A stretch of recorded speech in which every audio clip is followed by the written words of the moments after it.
ذكر وموعظة ونور فيه شفاء للصدور وشفيعنا يوم النشور. Malaikalarning Odam alayhisolamga sajda qilishi ibodat qilganlik emasmi degan bir savol tushdi. İbadet degan nima degan bir nuqtaga kelamiz avval. Biz deymizki, ibodat Allohning buyrug'iga itoat qilish deganlik bo'ladi bu. Chekliginidan neri turish deganlik bo'ladi. Masalan, Alloh menga bir ishni qil dedi, qilma. Qilma dedi, qilmayman. Mana bu ibodat. Ibodat bir maxluqning xoliqiga buyruq va cheklamalarida bo'ysunishi deganlik. Unda o'g'anda biz hajga borgan vaqtimizda, masalan, Ka'badagi qor toshni suyimiz. Minodagi shaytonni temsil qiladigan toshni tashatimiz ash toshqa. Bir toshni suyimiz, bir toshga tashatimiz. İkkalasi tosh. Ammo bu ibodat. Nimishqa? So'y deganimi Alloh, tosh at deganimi Alloh.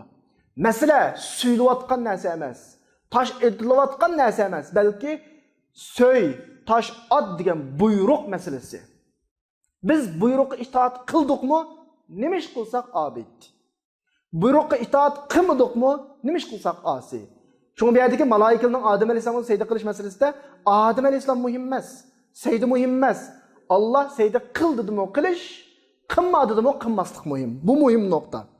Mana bu dal Allohga ibodat qilish huquqi va yo'liga ergashish huquqi. Xuddi biz qanday buyurilgan bo'lsak shunday qilamiz.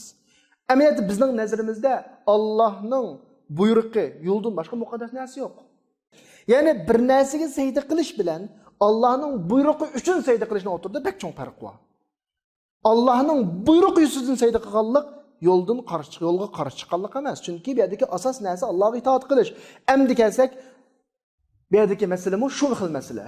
Qandaqdir malaikalar odamni cho'ng bilganligi uchun, muqaddas bilganligi uchun sajda qilgani yo'q. Alloh sajda qil deganligi uchun sajda qildi. Shunlashqa bu yerdagi diqqatimizni tortadigan sajda bo'lmasligi kerak, Odam alayhisolam bo'lmasligi kerak, balki malaikalarning Allohning buyrug'iga itoat qilgan va qilmaganligi bo'lishi kerak.